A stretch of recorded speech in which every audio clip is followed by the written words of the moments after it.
Bismillahirrahmanirrahim. Assalamualaikum warahmatullahi wabarakatuh.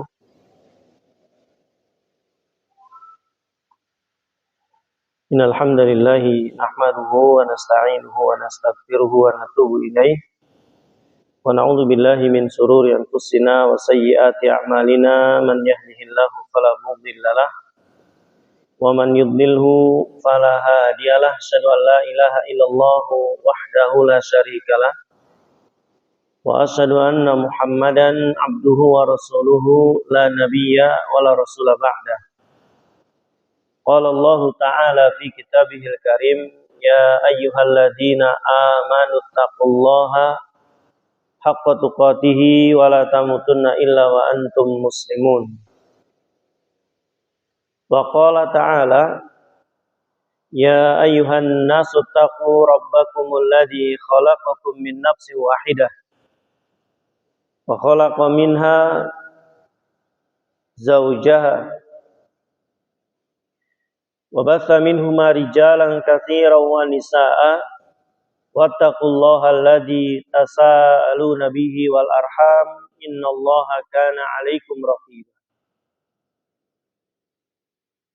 Amma ba'd, ya hayyu ya qayyum bi rahmatika nastaghitsu aslih lana sya'nana kullah wa la takil ila anfusina tarfata 'ainin. Allahumma inna nas'aluka ilman nafi'a wa rizqan thayyiba wa amalan mutaqabbala. Allahumma anfa'na bima 'allamtana wa 'allimna ma yanfa'una wa zidna ilma amma ba'd. Ikhwani fillah azakumullah wa iyyakum jami'an, teman-teman semua yang semoga Allah Subhanahu wa taala menjaga kita, memberkahi kita dan menguatkan kita di atas ketaatan kepada Allah Subhanahu wa taala.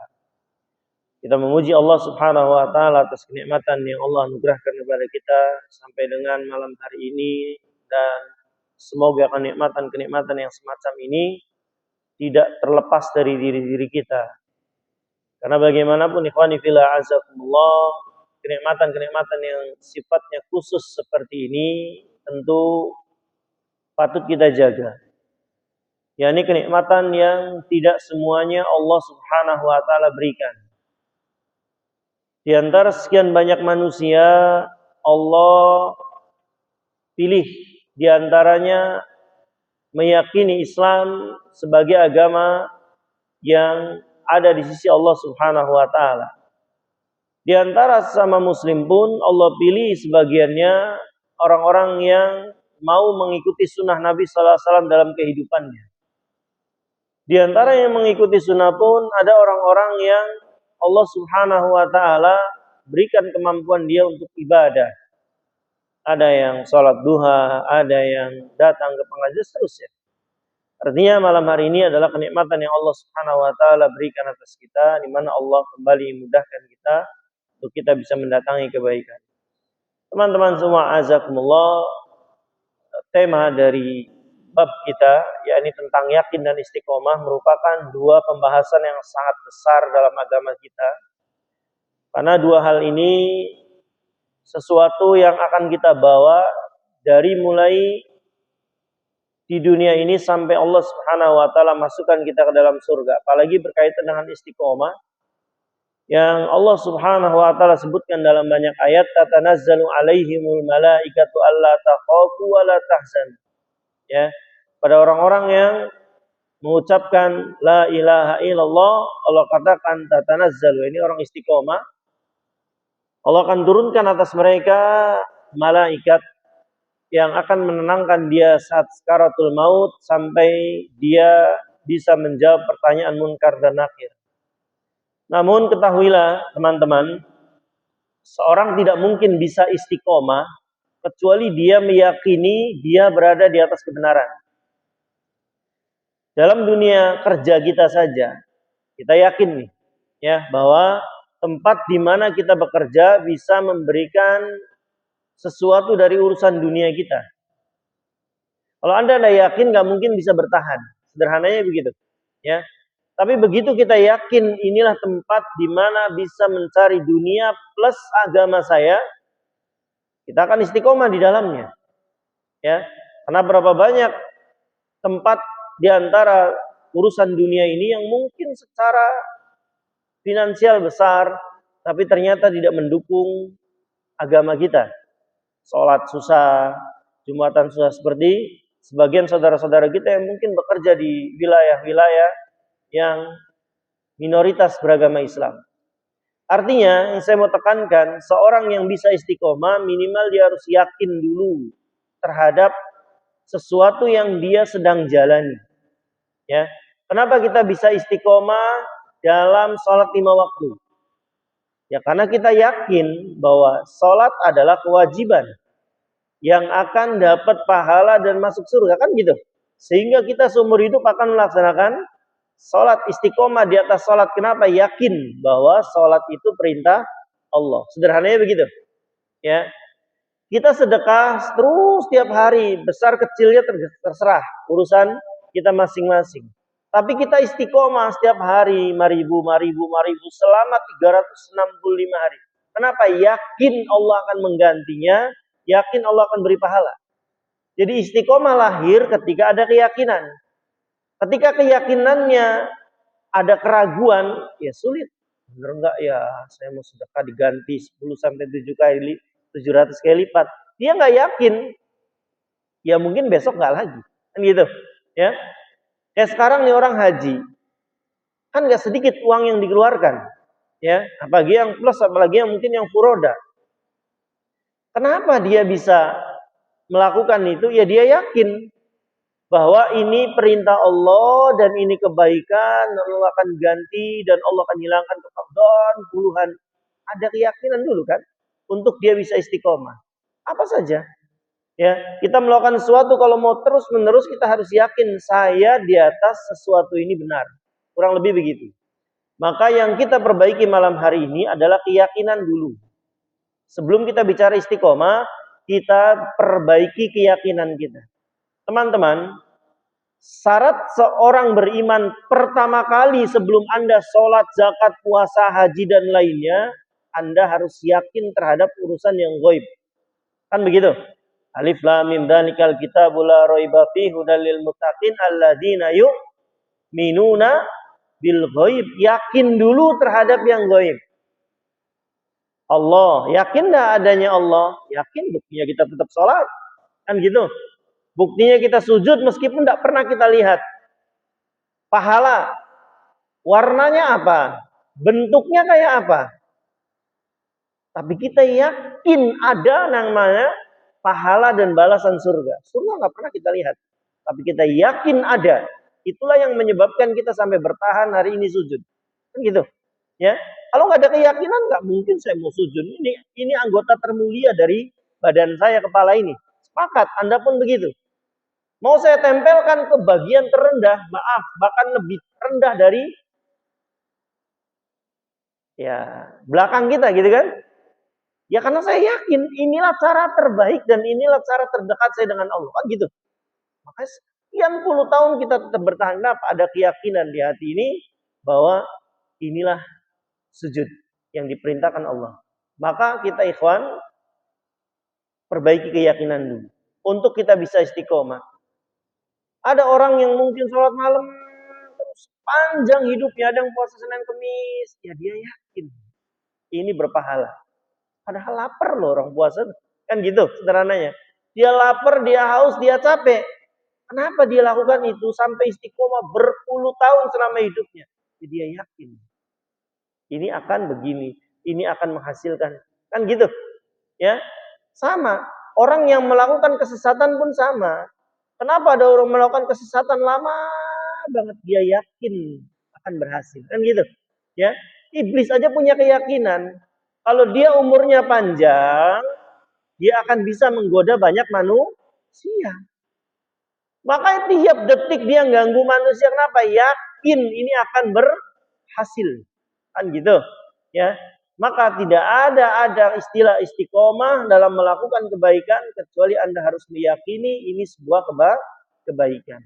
Maka ikhwan, lawan dari yakin tersebut adalah ragu-ragu, berhusnudzon, ya. Bersuudzon, maaf, kepada Allah Subhanahu wa taala, dan ini azab dari Allah Subhanahu wa taala untuk orang-orang yang suuzon, berprasangka buruk kepada Allah. Allah katakan dalam surat Al-Fat ayat 6 tentang orang-orang munafik. Allah berfirman, yu'adzibal munafiqina wal munafiqati wal musyrikina wal musyrikati dhannina billahi dhannas sau'. Ya.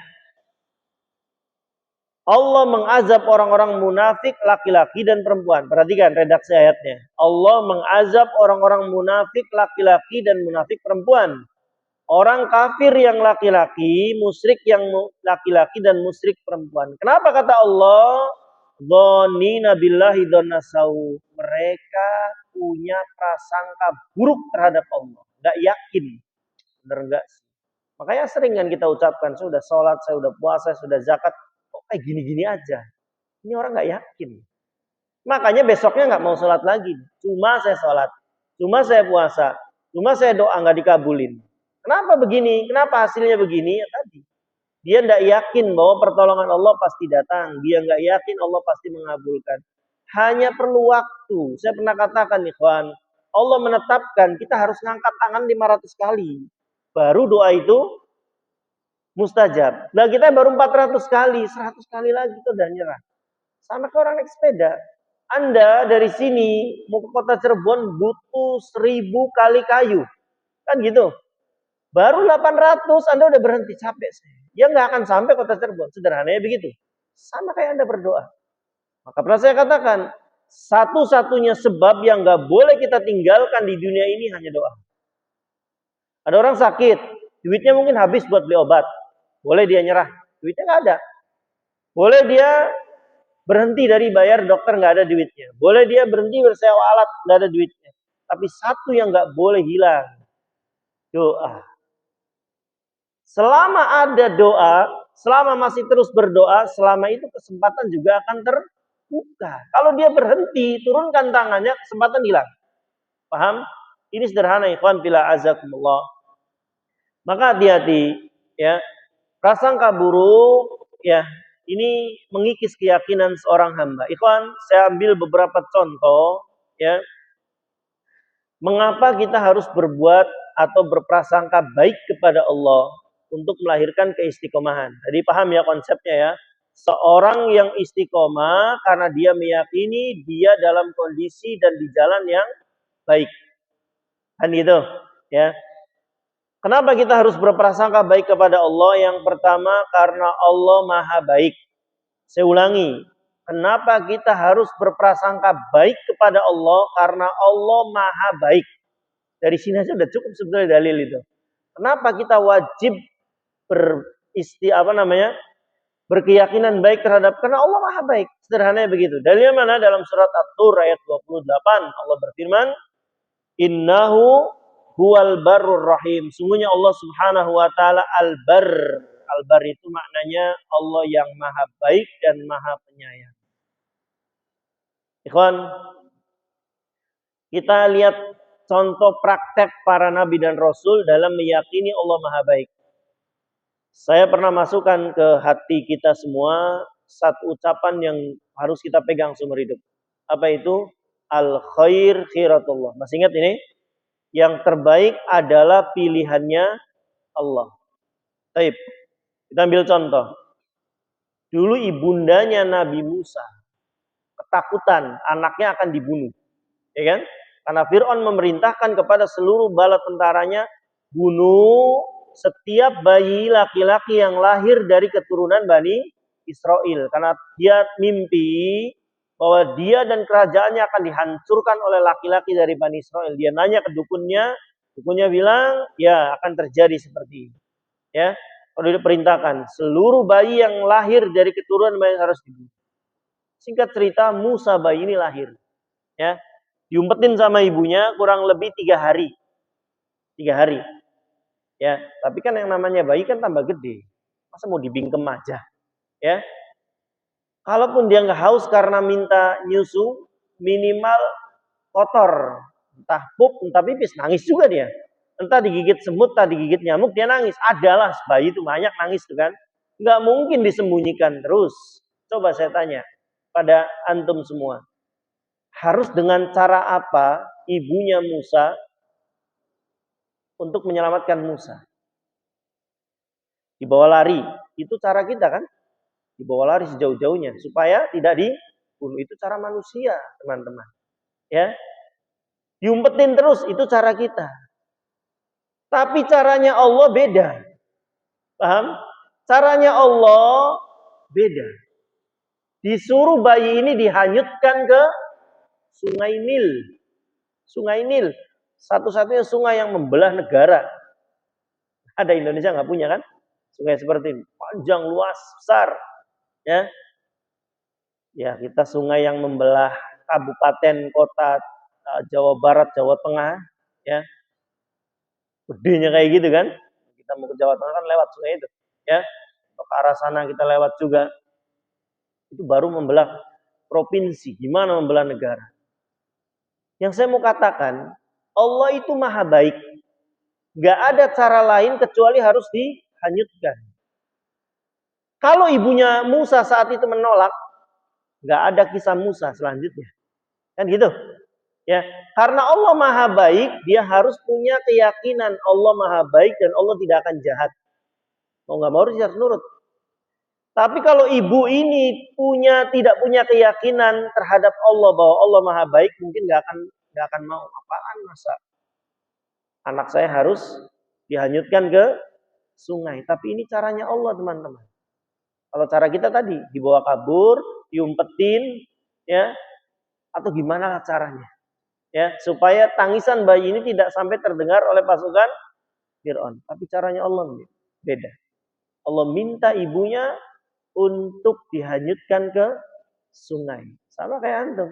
Diperintahkan untuk kurban. Kalau pakai ini nggak bisa. Duit saya berkurang 3 juta, 4 juta. Saldo saya berkurang 4 juta.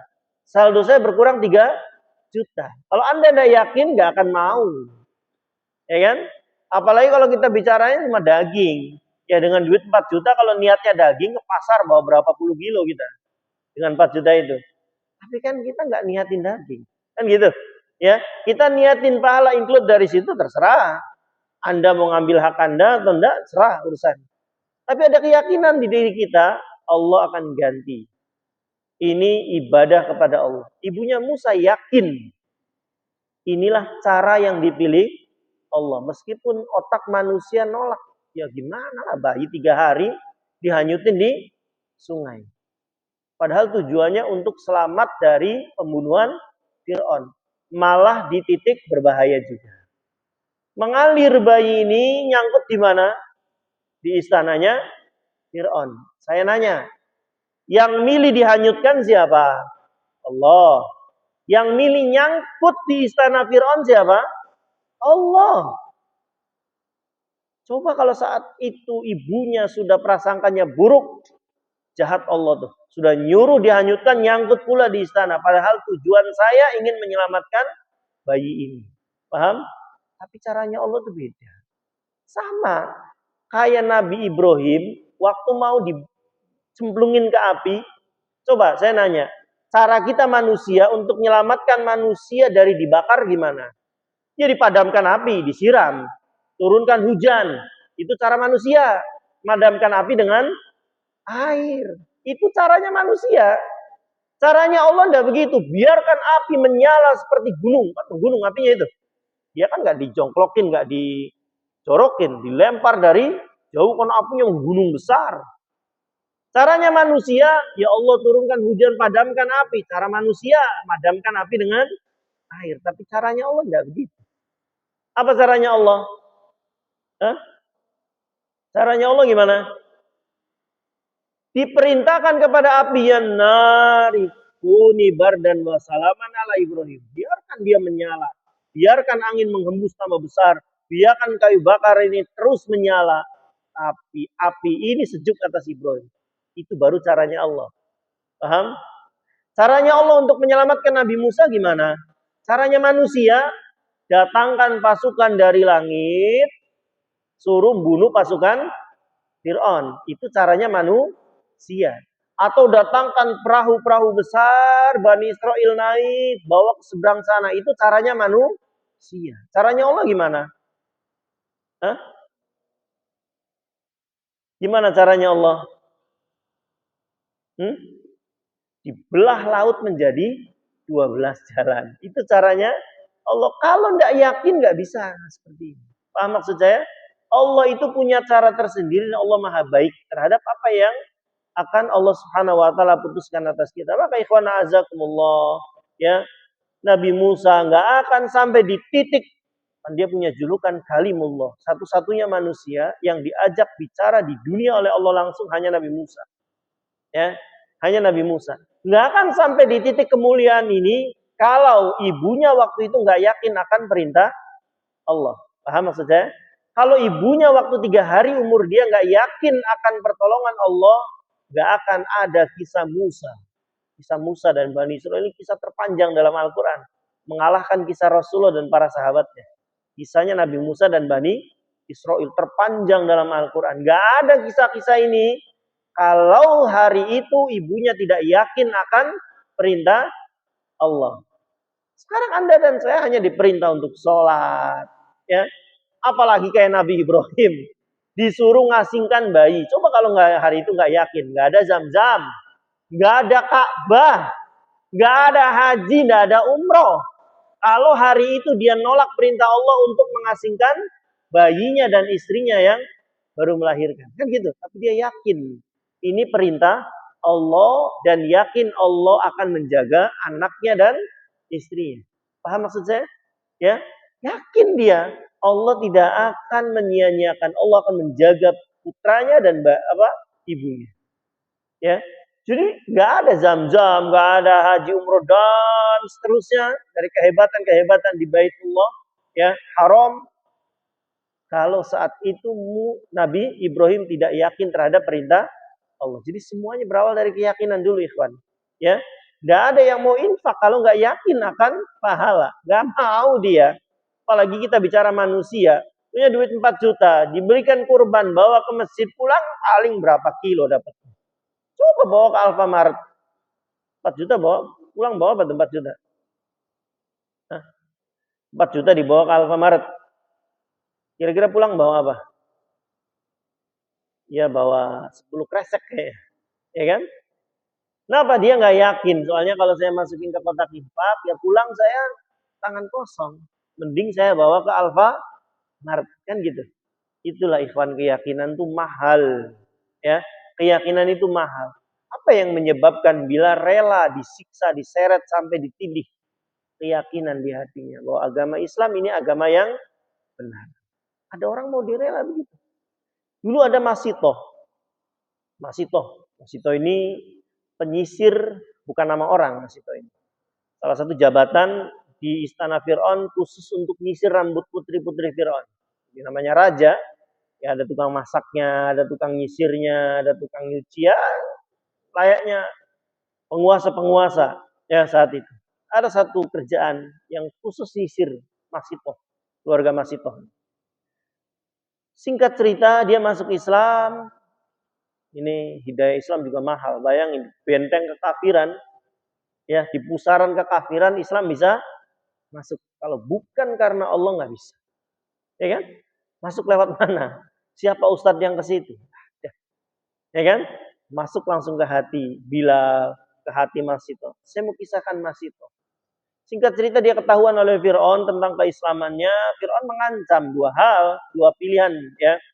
Keluar dari agama Islam, ya, atau anaknya satu persatu bersama dirinya dibakar hidup-hidup, dipanggang bahasanya. Ya, kisah ini kan kisah yang dikisahkan Jibril. Nabi tidak tahu karena belum lahir. Ini kisah zaman Fir'aun, zaman Nabi Musa. Ya, Rasulullah ketika Isra Mi'raj, beliau mencium aroma wangi di seluruh penjuru langit, aroma yang sangat wangi. Karena Nabi SAW bertanya kan sama Jibril waktu Isra Mi'raj, ini aroma dari mana? Nggak mungkin antum pakai parfum di sini bawa sampai ke sana. Semahal apa parfumnya? Jibril kisahkan, ini aroma keluarga Masitoh yang dulu dibakar hidup-hidup. Gimana ceritanya? Jibril berkisah. Dulu ada Masitoh begini-begini tadi saya katakan. Pilihannya 2, keluar dari Islam atau dibakar hidup-hidup, dipanggang hidup-hidup. Mulai dari anak yang paling besar, di depan matanya dibakar menggeliat. Ya, namanya dipanggang hidup-hidup kan, nggak langsung mati ya, nggak langsung mati, memang penggal selesai. Satu-satu. Giliran bayinya. Pertanyaan saya, kenapa seorang ibu sampai kuat di titik itu? Keyakinan bahwa inilah agama yang benar. Memang di anak terakhir yang masih digendong itu Mas Ito sempat ya namanya ibulah melihat bayi merah dia sempat goyang. Tapi saat itu Allah berikan karomah, nah bukan mukjizat. Kalau untuk manusia biasa namanya bukan mukjizat, karomah. Allah berikan kepada karomah kepada bayinya masih itu untuk bicara. Ya umi isbiri innaki al haq, wahai ibu. Sabar, kita sedang berada di atas tambah yakin saat itu. Kenapa ini ibu yang notabene digigit nyamuk aja dikejar itu nyamuk, tapi rela anaknya digoreng satu-satu, dipanggang satu-satu. Keyakinan yang menyebabkan dia kuat. Paham? Ya. Kisah Ashabul Ukhdud pun sama. Ya. Apa susahnya bagi dia berpura-pura untuk buat kekafiran? Tidak ada susahnya. Tinggal pura-pura nggak dosa. Dipaksa kondisinya. Ya kan? Nggak masalah. Tapi kok dia rela? Ya dibawa ke atas gunung untuk dilempar, dibawa ke tengah lautan untuk tenggelamkan. Kenapa? Ada keyakinan. Saya harus mempertahankan agama ini. Maka ikhwan, keyakinan terhadap suatu kebenaran ini mahal. Mahalnya luar biasa. Antum gak akan bisa istiqomah terhadap satu kondisi yang baik kecuali antum harus yakin. Inilah jalan yang terbaik. Baik. Maka ikhwan, itu contoh-contoh yang nyata dari masalah meyakini bahwa Allah Subhanahu wa taala adalah yang terbaik. Baik, ikhwan bila azakumullah. Di sini juga ada contoh-contoh tentang orang-orang yang punya keyakinan yang baik terhadap Allah Subhanahu wa taala. Yang pertama, ya. Nabi Shallallahu alaihi wasallam juga bersabda, ini manfaatnya juga tentang berbaik sangka kepada Allah Subhanahu wa taala ketika akan meninggal dunia, ya. Allah akan tolong dia. Bahkan Nabi sallallahu alaihi wasallam mengatakan, la yamutanna ahadukum illa wa huwa yuhsinu dzan billahi azza wa jalla. Jangan sampai kalian mati, kata Nabi sallallahu alaihi wasallam, kecuali dalam keyakinan punya prasangka baik kepada Allah. Ya. Belum kita diperintah sebagaimana Nabi Ibrahim untuk menyembelih anaknya. Ya, kalau waktu itu ragu. Ada syariat kurban. Ya kan? Kan syariat kurban dari situ. Contohnya, ya. Kalau awal memang dari Nabi Adam, tapi praktek nyatanya dari zaman Nabi Ibrahim. Kalau waktu itu Ibrahim nolak, nggak mau. Anak ini saya lama nunggunya, ya kan 100 tahun dia lebih umurnya baru dapat anak, sudah baru dapat disuruh diasingkan. Coba kalau waktu itu nolak, jangan sih Allah yang lainnya aja ujiannya. Anak ini saya lama nunggunya, ya sudah lama baru dapat diasingkan lagi. Sudah ketemu gede disuruh disembelih. Kalau saat itu Ibrahim nggak yakin, ya terhadap pertolongan Allah, nggak yakin terhadap perintah Allah, nggak ada kurban hari ini. Paham? Dari mana? Dari keyakinan Nabi Ibrahim, Allah tidak akan menyia-nyiakan perintahnya.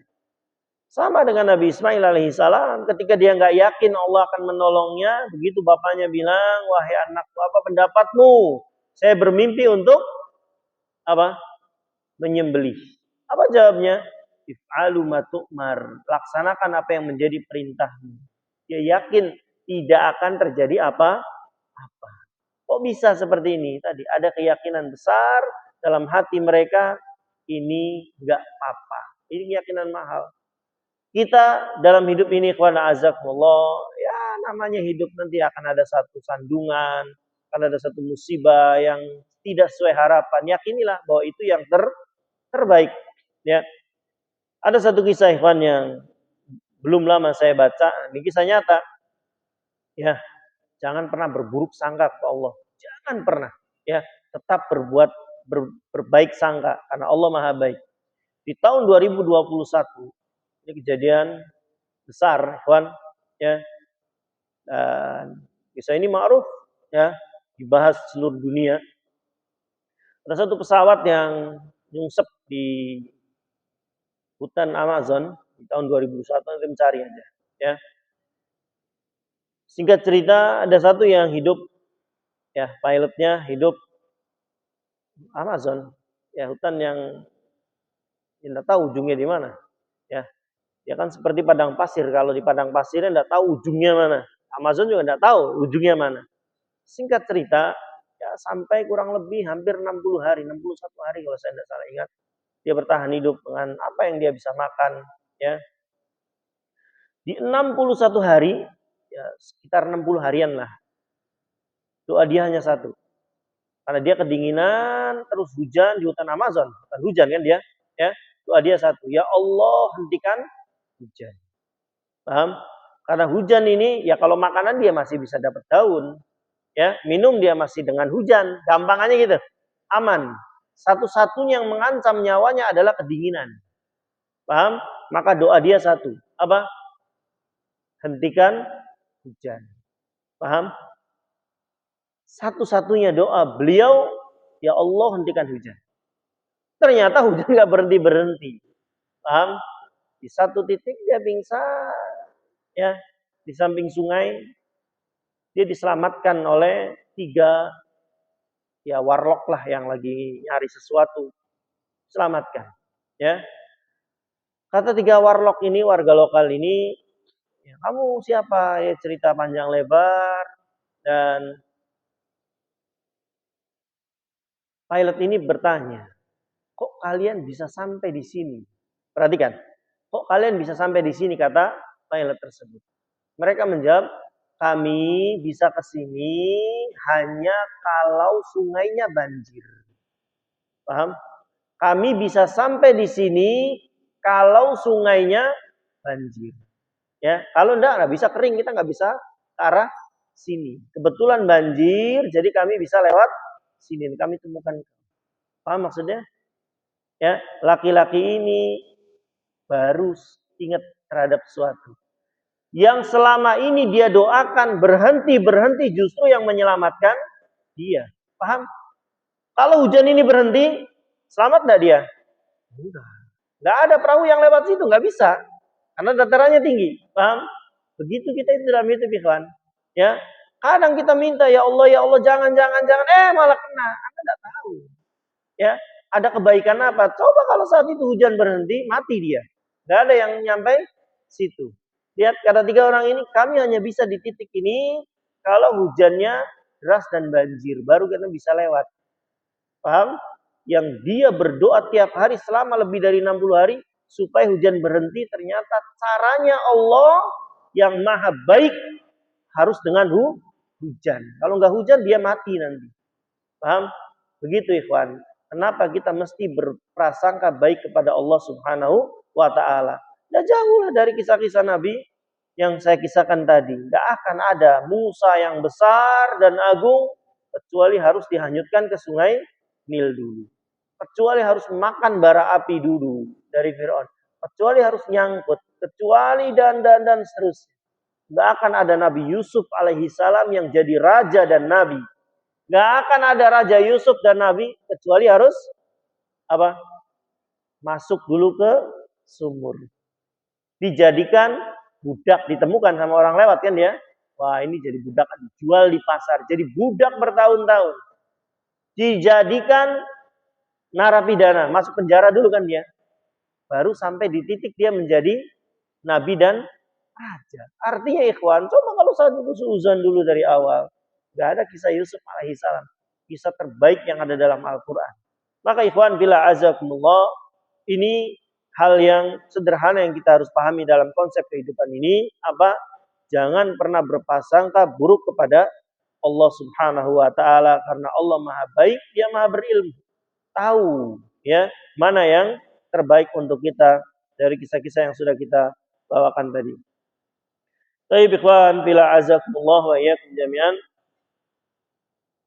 Atau terkadang Allah Subhanahu wa taala, kenapa kita tidak boleh ya berprasangka buruk kepada Allah Subhanahu wa taala ya? Karena terkadang Allah Subhanahu wa taala menyelamatkan manusia di titik terakhir yang sudah ke kanan mentok, ke kiri mentok, depan mentok, belakang mentok. Biasanya Allah tolong di situ. Ya. Ada manusia mungkin doa puluhan tahun gak dikabulkan. Kenapa? Hatinya masih ada selain Allah. Ada harta yang diandalkan, saya bisa beli obat, saya bisa sewa alat, saya bisa bayar dokter. Di saat itulah Allah tinggal. Kenapa? Hilang keyakinan dari diri dia bahwa yang bisa menyehatkan, menyelamatkan dia hanya Allah. Ini keyakinan mahal, teman-teman. Ya, saya ulangi, ini keyakinan mahal dalam hidup kita. Kapan? Ketika kita meyakini segala sesuatu kebaikan itu berada di tangan Allah. Ada orang dengan duit yang harta yang banyak, tenang. Saya bisa bayar dokter, saya bisa datangi rumah sakit A dengan obat-obatan B dan seterusnya. Di saat itu Allah tinggal dia. Kenapa? Di hatinya masih ada selain Allah. Ada apa? Ada hartanya yang dia andalkan. Ada obat yang dia sanggup beli. Tenang, obat ini terbaru. Alat ini terbaru. Jadi harapannya, keyakinannya kepada selain Allah. Di titik itulah Allah tinggal. Satu titik dia lepas. Ternyata dokter ini tidak bisa. Obat yang termutakhir terbaru 2026 bulan ini baru keluar. Ternyata nggak bisa. Kan gitu. Alat terbaru tahun ini, bulan ini pun ternyata nggak bisa. Semua itu nggak bisa. Yang bisa hanya Allah. Biasanya di titik itu dia ditolong. Ya, inilah yang nanti ikhwan a'azakumullah, pentingnya kita juga mengosongkan hati ketika kita minta sesuatu dan berharap hanya dari Allah Subhanahu wa taala. Baik.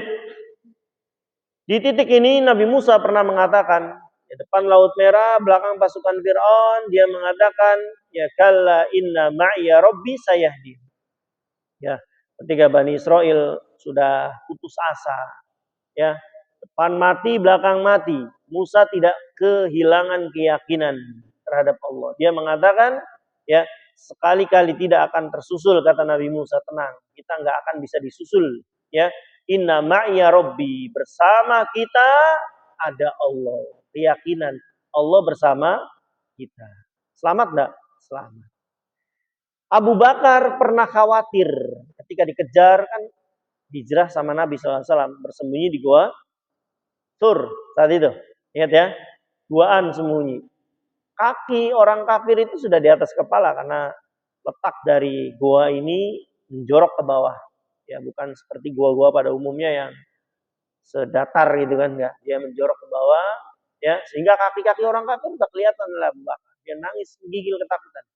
Takutan bukan takut mati, takut tidak bisa melindungi Rasulullah SAW ketika ketahuan. Tapi apa jawabnya Nabi SAW? Nabi yakin Allah akan menolong. Apa yang diucapkan Nabi? Innallaha ma'ana. Tenang. Allah bersama kita. Yakin. Ya. Allah akan bersama kita. Ya. Dan ikhwan azakumullah, Allah tolong. Dalam hal ini, ya tentu ini yang menjadi sebab kenapa kita bisa istiqomah di dalam sebuah kebaikan. Baik, jamaah sekalian azakumullah. Namun prasangka baik kepada Allah juga tidak akan terlaksana kecuali Anda harus benar-benar mengenali Allah. Jadi sambung bersambung pelajaran begini tuh. Kenapa saya harus bisa istiqomah? Kenapa orang bisa istiqomah? Karena yakin. Gimana cara menumbuhkan yakin? Jadi harus kenal dulu. Anda nggak akan mau bertahan lama di perusahaan ini kalau Anda tidak yakin bisa memberikan yang terbaik. Tahu dari mana di sini bisa memberikan yang terbaik, Anda kenal. Ya, sirkulasinya begini, menghasilkan keyakinan sehingga Anda bisa istiqomah ada di tempat. Kan gitu, sederhananya. Dalam masalah apapun, ya, kita nggak akan bisa tetap di satu kondisi kecuali kita yakin ini yang terbaik buat saya dan seterusnya. Baik, ikhwan a'azakumullah. Ada nasihat dari Nabi kita yang mulia sallallahu alaihi wasallam, ya, agar doa kita pun dikabulkan oleh Allah, salah satunya dengan yakin bahwa doa ini akan dikabulkan. Nabi sallallahu alaihi wasallam bersabda, "Ud'ullaha wa antum muqinuna bil ijabah wa'lamu annallaha la yastajibu du'a min qalbin ghafil." Ya, min qalbin ghafil. Berdoalah kalian kepada Allah dalam kondisi yakin, kata Nabi. Berdoalah kalian kepada Allah dalam kondisi yakin, ya, bahwa Allah akan mengabulkan doanya. Saya pernah katakan, iblis yang durhaka, terlaknat ini pernah berdoa dan dikabulkan. Padahal Allah benci nggak ke iblis? Benci. Tahu nggak? Kalau doanya iblis dikabulkan, Allah tahu nggak kalau doanya iblis dikabulkan akan banyak kerusakan? Tahu. Tapi iblis punya satu hal yang tidak kita punya barangkali. Apa itu? Keyakinan. Satu, dia yakin Allah bisa mengabulkan. Dua, dia yakin Allah mampu mengabulkan. Akhirnya dia mengangkat tangan berdoa kepada Allah agar dipanjangkan umurnya sampai hari kiamat. Padahal panjangnya umurnya iblis tambah rusak dunia ini. Kan gitu. Apalagi janjinya dia apa? Akan mengganggu keturunan Adam. Dia dendam. Ya, karena Adam diampuni, dia tidak. Singkat cerita, dengan keyakinan ini kata para ulama, ya Allah Subhanahu wa taala mengabulkan doa iblis meskipun Allah tahu tambah durhaka, tambah jahat dia. Tapi ikhwan azakumullah, ini masalah keyakinan yang harus kita bina. Bisa jam berapa ini? Kalau kita masuk ke istiqomah. Hah? Berapa? 2 menit lagi. Kecamatan Depok. 2 menit. Baik, itu masalah keyakinan. Insyaallah pekan depan kita bahas istiqomahnya, lalu kita pindah ke materi yang baru insyaallah. Baik, sisa 2 menit ikhwan. Masalah keyakinan ini perkara yang mahal dan perkara yang terus harus melekat pada diri kita masing-masing. Apapun pembicaraannya, mau Anda sholat, mau Anda zakat, mau Anda puasa, mau Anda haji, kalau tidak ada keyakinan akan sebuah kebaikan di dalamnya, Anda nggak akan bisa istiqomah di dalam. Apa saja. Anda kalau nggak yakin sholat itu ya perintah Allah mendatangkan kebaikan, dapat pahala, masuk surga, nggak mau kita sholat. Kan gitu. Ya, lagi ngantuk-ngantuknya suruh bangun wudhu, dingin-dingin di subuh. Lagi ngantuk-ngantuknya jam 2 suruh bangun sholat apa? Tahajud. Kok kita mau? Ya karena kita yakin ini perintah Allah. Itulah keyakinan ya, dan ini perkara yang mahal dalam agama kita. Baik, silakan ikhwana azakumullah. Barangkali sampai sini dulu yang mau ditanyakan. Fadhal.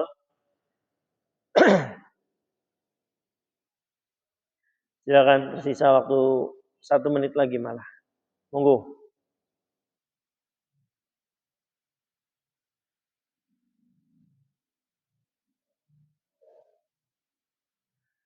Kalau nggak ada saya yang nanya.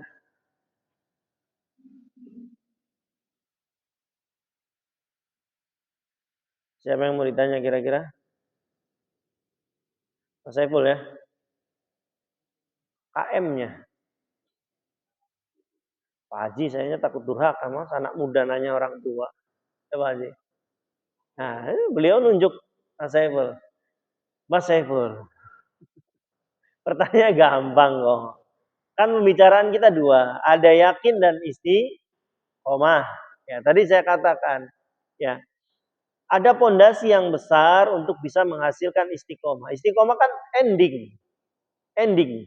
Ya, istiqomah kan tujuan utama. Tapi ada proses yang harus dia dijalani. Apa itu Mas Saiful? Dia harus apa dulu untuk bisa istiqomah? Pengajian kita nih, ya, sudah datang dari jauh, antum tuh harusnya pulang juga, bisa pulang, ketemu anak istri gitu kan? Kenapa kita mau kesini? Istiqomah, udah setahun ada enggak pengajian ini? Kurang lebih, ya. Kenapa kita bisa istiqomah? Hah? Monggo. Hah? Silakan, Maji.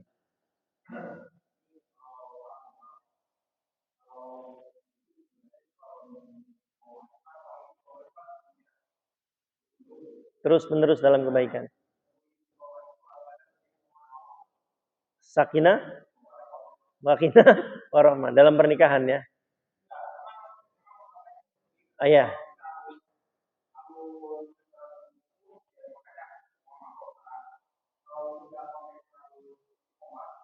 Hmm.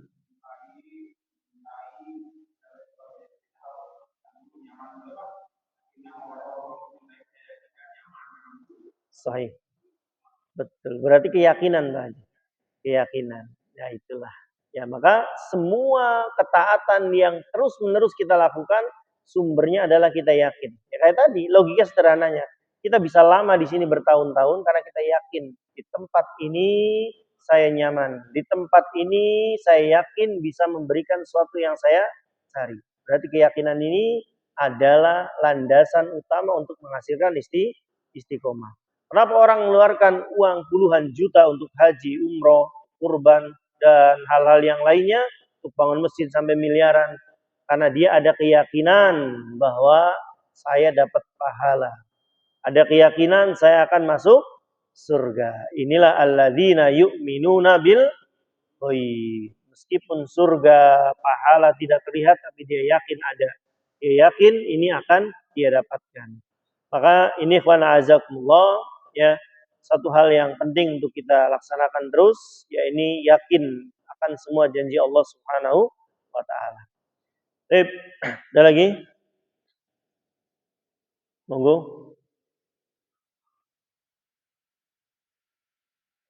Lalu kita cukupkan teman-teman semua, azakumullah, karena sudah masuk waktu Isya. Barakallahu fikum. Semoga Allah Subhanahu wa taala anugerahkan kepada kita keyakinan yang baik tentang Allah Subhanahu wa taala, anugerahkan kepada kita istiqomah sampai Allah Subhanahu wa taala wafatkan kita di atas keistiqomahan ini, karena Nabi sallallahu alaihi wasallam juga mengatakan adwa muha wa in qalla.